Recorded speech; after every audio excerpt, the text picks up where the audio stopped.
Ni rasmi sasa, seneta wa Nairobi Edwin Sifuna sio katibu mkuu wa chama cha ODM. Katika barua aliyoandikiwa Sifuna na afisi ya msajili wa vyama vya kisiasa, msajili mkuu John Lorion Okou anasema kuwa baada ya kutathmini stakabadhi zilizowasilishwa na chama cha ODM na ukosefu wa majibu ya Sifuna kulingana na kipengee cha 47 cha katiba, anasema nikinukuu, tumethibitisha kuwa kuondolewa kwako kama katibu mkuu wa ODM ni halali na ilifuata sheria za vyama.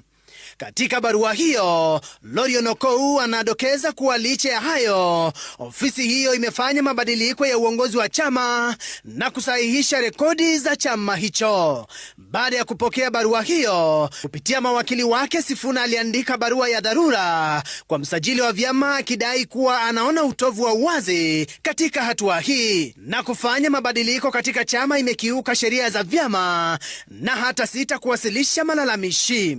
Akizungumza na wanahabari katika jumba la Chungwa hapa Nairobi, naibu katibu mkuu wa chama cha ODM Catherine Omanyo amemtaka Sifuna kuacha kukwamilia afisi hiyo na kuwaacha wanachungwa wajitawale wenyewe. Because at the end of the day we've been patient enough. We've listened to both sides.